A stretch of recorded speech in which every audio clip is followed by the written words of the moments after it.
Leaning back. Are you leaning back? I am leaning back, observing the current situation in the country, right? I tell Kuruka mtu hapa Terrace School, lean back, inatmegea 32 kipenda 28 before we call it an Iowa. Oh, sio. Mtu hapa on this wicked Wednesday morning on the biggest breakfast show south of Sahara, north of the Limpopo. You know, it's been 2 days since the demonstrations, huh? Yep. And the death toll keeps climbing, huh? Yeah, today some of page. Yeah, 41, huh? Yeah. And it was all over the country. Right? Yeah. Good Lord. Mombasa kulikuwa quiet, by the way. Kisumu kulikuwa quiet. I think in 17 counties ndio tuliona zogo. Yeah, na Kiambu ili experience one of the highest numbers. Is that right? Yeah. Yep.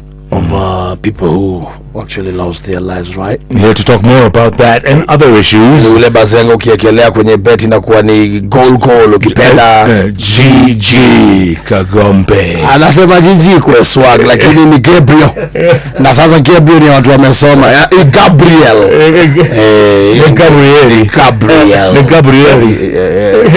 Yeye jina mzee sana. Sasa ni GG. That used to be my former name. That's my former name. Yeah. It's actually former. I denounced it. Why? I mean, it stinks of colonialism. I heard this breaking news this morning, huh? Yeah. That one of the president's senior advisors had quit. Your former MP of Gatundu South. Yeah. He had quit his position at the presidency to pursue personal interests. Yeah. You know, the Moses Kuria was a minister of trade. He worked in the Ministry of Industry and Trade. Then he worked as a minister for labor, for public service, public. Then as an advisor, and he has had his time in the executive. I think it's time to maybe join other interests. And it's allowed. I've not had the chance to talk to him, but I saw the communication and I knew about it yesterday. Before he resigned, he intimated that to a friend of mine. And no, it's okay. We will see what happens in the future. You can say, were you shocked?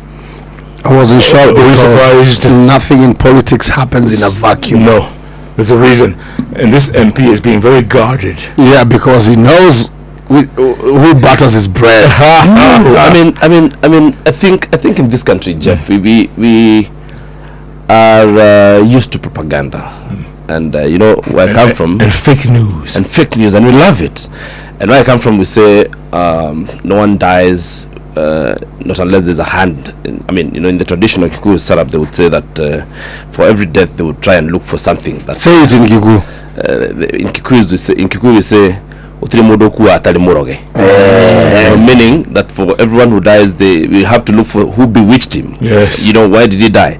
So if someone decides to resign to look for whether it's business, whether it's politics, whether it's whatever it is, they're well within their rights to resign. And therefore, before I talk to him, I wouldn't want to preempt or to imagine or to why he resigned.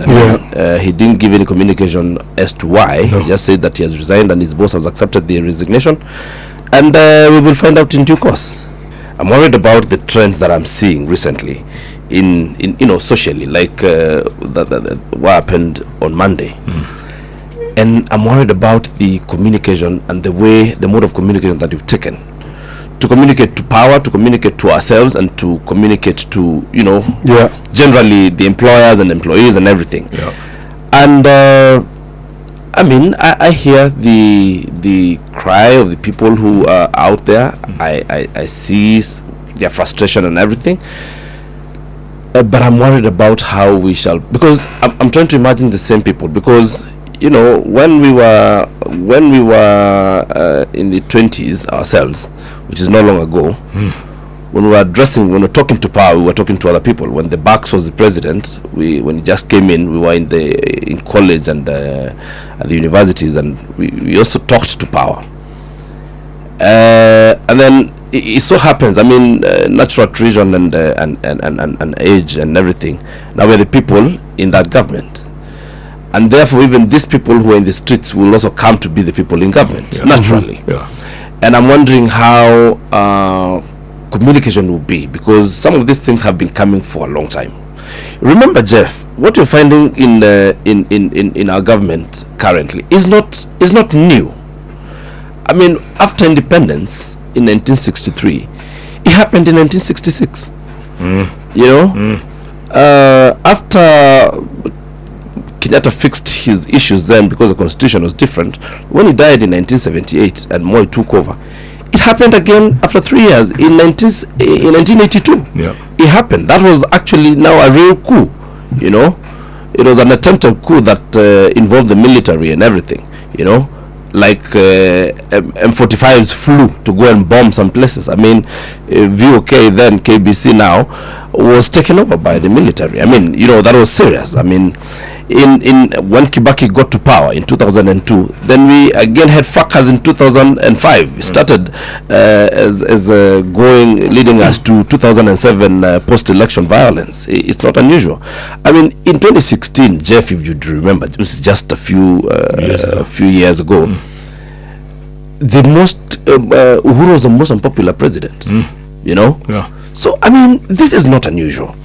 And what we need to do is, because we need to learn from our past so that we can inform the future, is that we have people who are, you know, political entrepreneurs. They're people who make money by destabilizing the political status.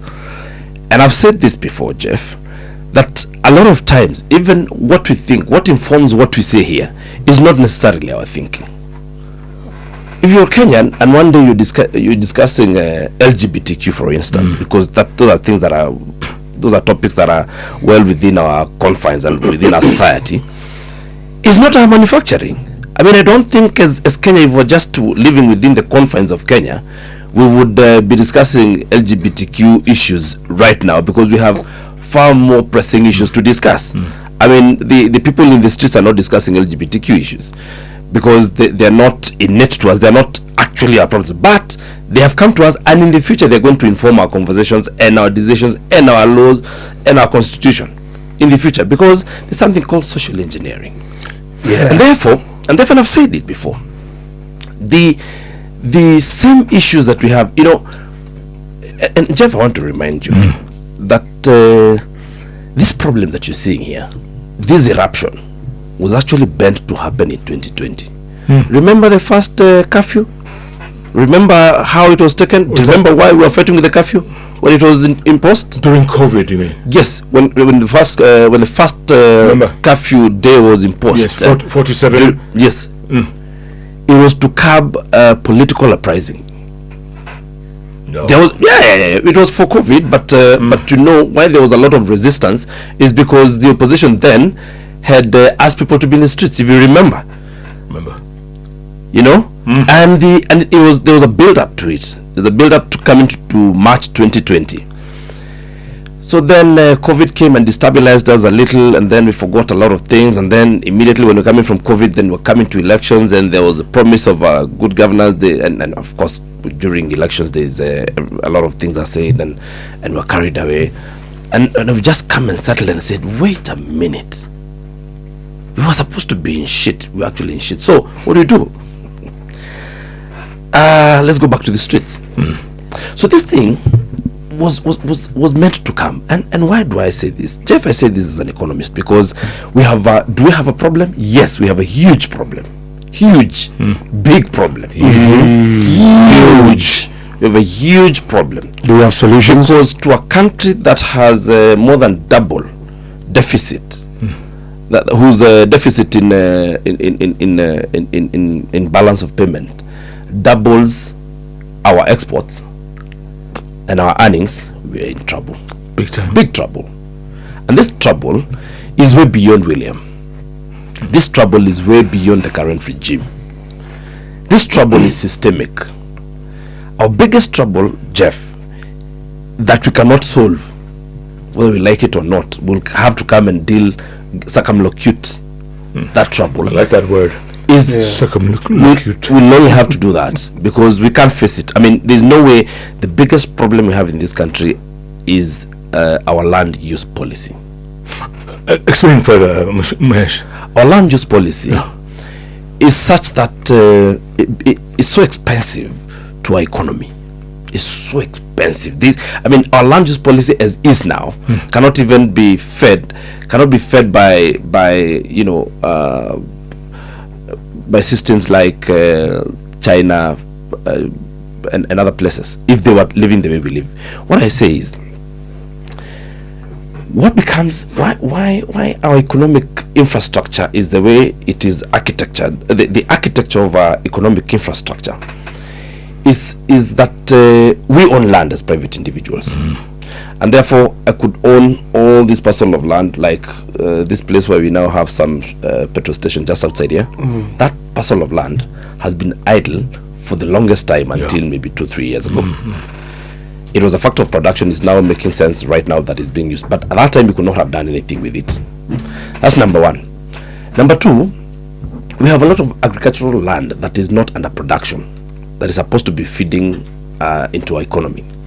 But the most important problem that we must identify about our land use policy is how we are, how we live.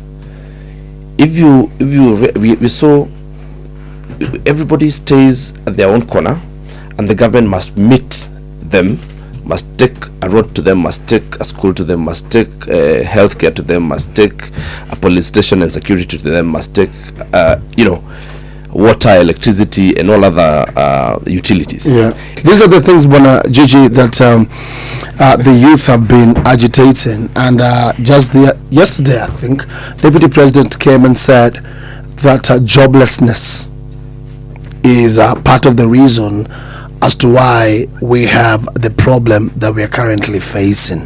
Joblessness. Because there is no way on how, based on your example, someone might have 200 million and you're surrounding them, and there's no trickle down effect on the people around him. It just means that the money laws are not being applied the way they're supposed to be, because money has laws, and if 200 million comes into RMS, we are going to feel it. One of the ways of redesigning this is the most unpopular thing called housing, for instance. Yeah, because you're saying, one of the things that makes housing very expensive in Kenya is land use policy again. So let's do this. Let's start using government land that is within these cities, so that we create houses that are not as expensive as what the private sector is doing, so that we also dissuade the private sector from coming into this sector, so that they may go into a lot more, into areas that can create more employment. But you see, we are also tired as a society. So when we say let's fix this thing, we do ABCD, in another 10 years there'll be results that will come like this, or in another 15 years we're like, no, please, we want now. And it's difficult because you can't fix economic situations like that. Correct. There isn't any country that has fixed economic situations like that. But I understand the frustration in there. I feel it. I see it. I saw it a long time coming, Jeff. I saw this thing coming a long time ago. Did you see it happening in your constituency in Gatundu South? Because Kiambu itself had one of the highest number of individuals who lost their lives, most of whom were very young, including a 12-year-old girl who was shot dead by police during the Sabasaba protests in Kiambu County. First of all, my condolences to the families of all the affected families. Also to the family of that child, that girl who was playing outside in her compound. She knew no better than just, first of all, there was no school because there was mano. So she was just doing what a child would do. And she was at no fault, and she should not have died. And no soul should be lost in whatever agitation, because as a country that is sovereign, we should solve our issues in a more diplomatic or in a way that is within the law, the confines of the law. Yeah. We're not a banana republic. We have a law that works. We have a constitution that is lauded as one of the most progressive constitutions in the world. That said, Jeff, if today there's something called the cause and effect. I have one day imagined a situation where the police decides, okay, we won't react to this, and when people go for maandamano, it's okay, we'll just sit and watch. Normal day. Yeah, we'll just sit and watch. And then imagine what would happen to the rest of us. Jeff have been a victim of this maandamano on the 25th the last maandamano before the ones for Monday was on the 25th. Yeah. And I went to the constituency, and as I was coming back from the constituency, I came back at about 8:30 in the PM. I didn't expect there would be chaos. I thought the chaos had erupted during the day, and that was over. And I got to the toll station in Ruiru, just near Ruiru. There's somewhere where there's supposed to be. It's called toll station. There used to be a toll station there. And then I realized the road was blockaded, and guys, I saw a group of young people coming because I stopped now to make a decision on how to proceed. Then I realized there was a huge group of young guys coming towards me, and I didn't know what they wanted. So I maneuvered and turned back on the wrong side of the road. Maybe you shot in the air. No, I didn't. I just. Are you sure? Just turn around. And I mean, you can't fight with the 500, 600 people, 1,000 people. It's too much. And if you remember, there are people who are there until 1 in the morning, and guys were tolling. So I think what has happened is that we have created a situation for lawlessness, and the planners and the organizers of the protests, because you cannot tell me that the protests are not organized, whether we say the organic or not. There's someone. There must be the guy who does the planning. Yeah, they must know. They should know that. Even as we want to blame the police, and I blame the police, but I would also imagine the reverse. If the police did nothing, what will happen? If they just sat and said, okay, now we can't, because what's the use of the police? Law and order. It's to maintain law and order. And when people are disorderly, and the constitution has envisaged that there shall be use of force in maintaining law and order. And that is why the constitution allows, in that constitution, you've been to the UK, the police do not carry guns and they do not carry all those things, because they do not envisage a situation where there will be lawlessness of that level. It's only the military that carries the weapons.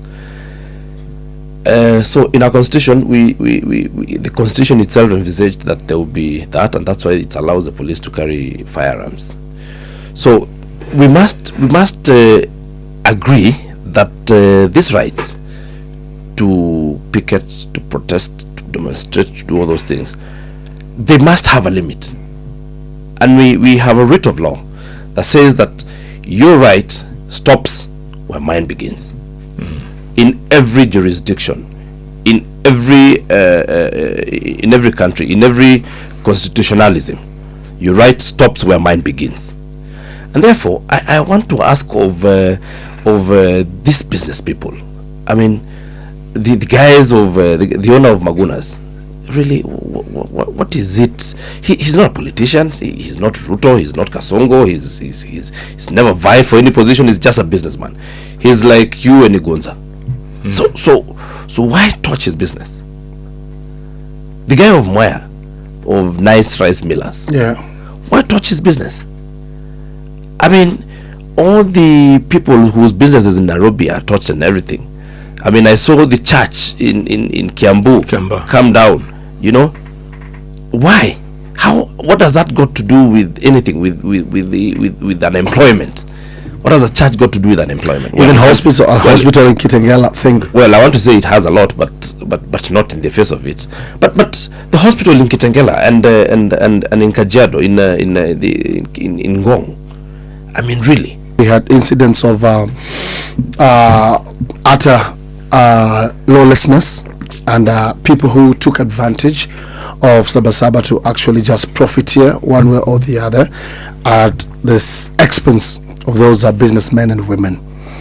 But you asked, like, is that really demonstrating? And I will take you back to when these demonstrations began a year ago, and I witnessed these young people take to the streets and no business was touched, no car was stoned, or any infrastructure vandalized until their right to picket was actually interfered with.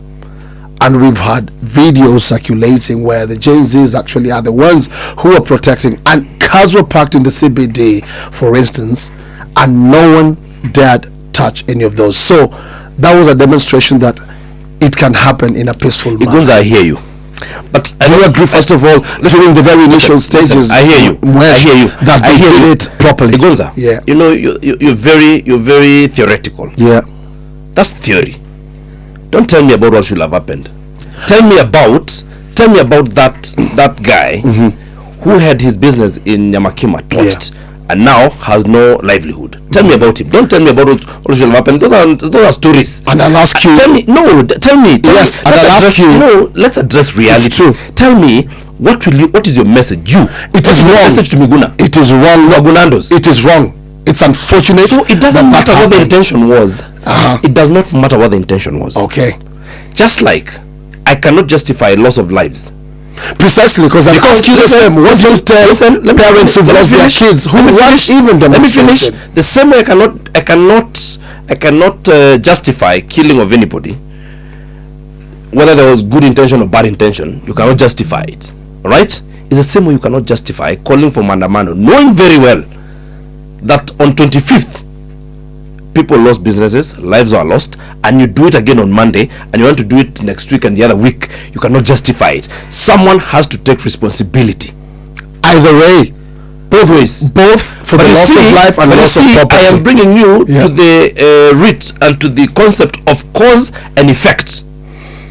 And I'm asking you, next time when people, we now know what Manamano looks like. We have now, it is now within, this is a reality that we are facing. This is what Mandamana will look like going into the future.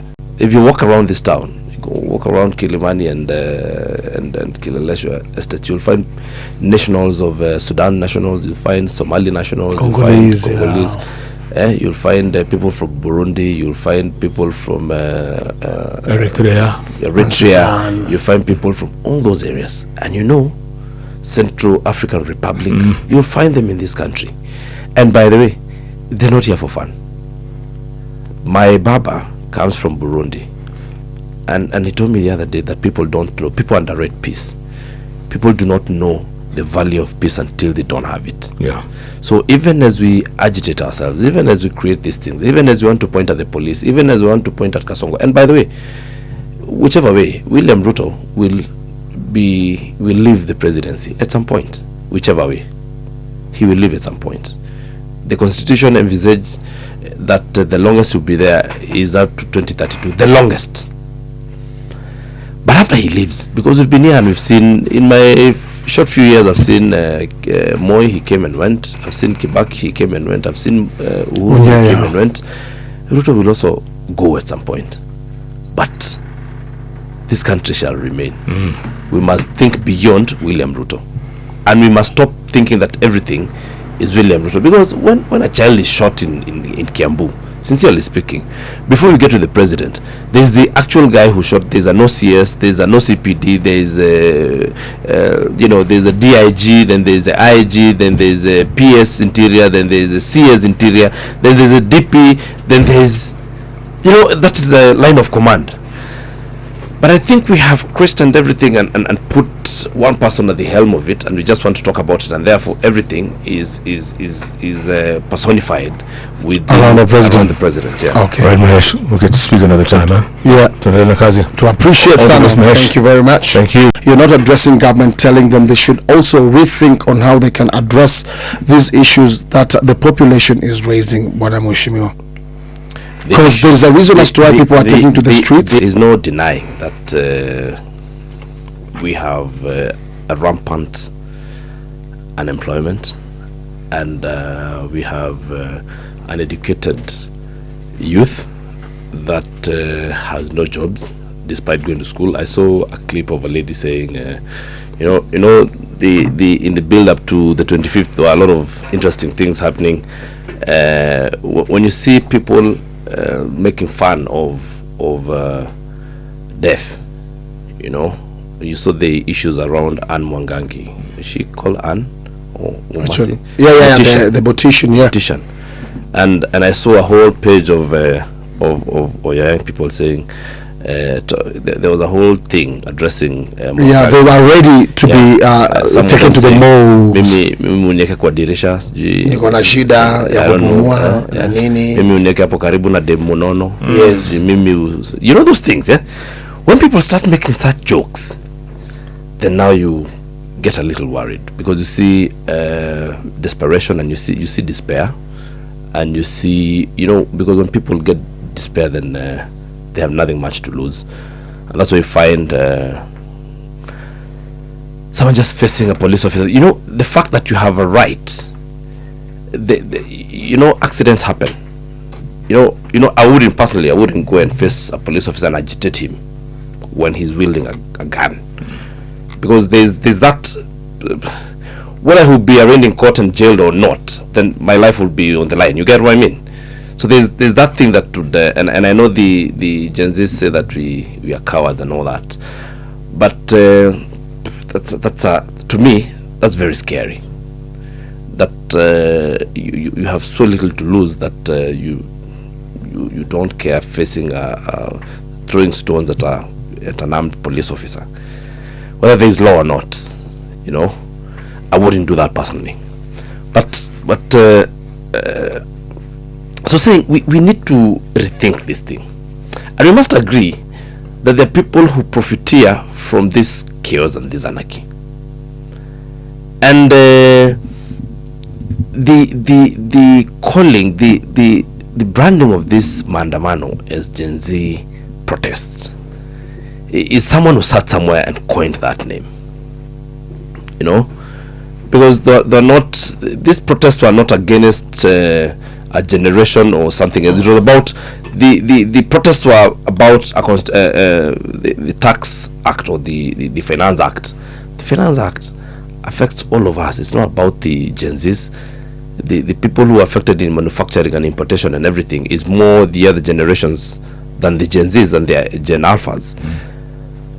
But someone coined it because someone someone in the other generations used advantage of this, and that is the truth, whether you like it or not. That is exactly what happened. But it's okay. The Gen Z's got a chance to speak, and I know we even the private sector had neglected the Gen Z's for a very long time.